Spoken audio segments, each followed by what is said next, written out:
জানো, এটা আমার স্বপ্ন। আমি মনে করি আমারও। তোমার স্বপ্ন? শোনো জাপানি ছেলে, তোমার মনে হয় আমরা একই স্বপ্ন দেখছি। হ্যাঁ, হয়তো। আপনি তো কাউন্ট ক্যাপ্রনি, তাই না? আমি আপনার সম্পর্কে অনেক কিছু পড়েছি। ইন্টারেস্টিং।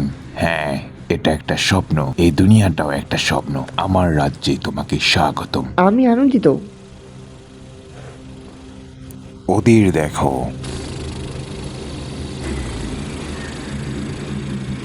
ওরা শত্রু শহরে বোমা ফেলবে। ওদের বেশিরভাগই আর ফিরবে না।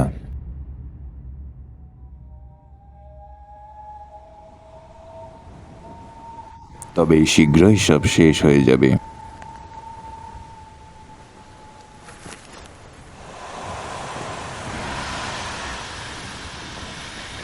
উঠে এসো জাপানি ছেলে।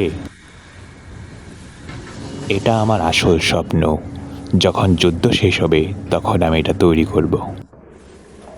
তোমার কি মনে হয়? অসাধারণ, তাই না? চলো উড়ি।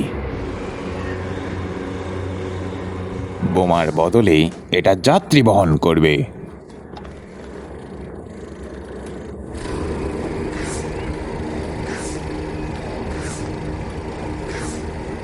আমার স্বপ্নের মাঝে আমার নকশা দেখতে চাই।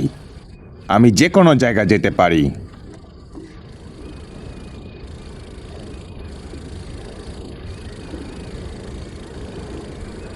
আসো জাপানি ছেলে, ডানার উপর দিয়ে হাঁটো। ওটা দেখো।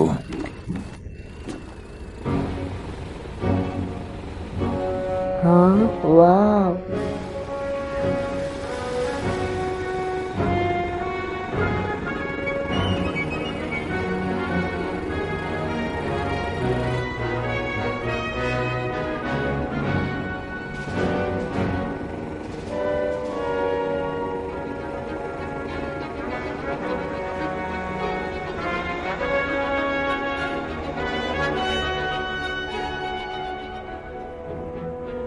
অপূর্ব সুন্দর, নয় কি? হ্যাঁ, সত্যি দারুণ।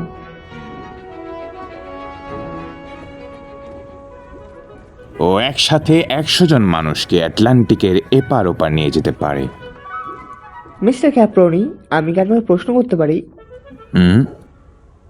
আমি জানি আমি আমার চোখের সমস্যার জন্য পাইলট হতে পারবো না। তবে আমি কি তাও প্লেন ডিজাইন করতে পারবো? জাপানি ছেলে, আমি সারা জীবন প্লেনের সঙ্গে থেকেছি, কিন্তু তুমি কি জানো আমি কয়টি উড়িয়েছি? একটাও না, কখনো না। অনেকে প্লেন চালাতে পারে, কিন্তু আমি সেগুলো নকশা করি। আমি প্লেন সৃষ্টি করি। তাই তুমিও পারবে, একজন অ্যারোনটিক্যাল ইঞ্জিনিয়ার। হ্যাঁ। তবে হ্যাঁ, এটা মনে রেখো জাপানি ছেলে, প্লেন যুদ্ধের অস্ত্র নয়। ওগুলো টাকা আর আয়ের জন্য নয়। প্লেন হলো এক একটা সুন্দর স্বপ্ন। ইঞ্জিনিয়াররা সেই স্বপ্নকে বাস্তব করে তোলে। হ্যাঁ। আর আবার দেখা হবে।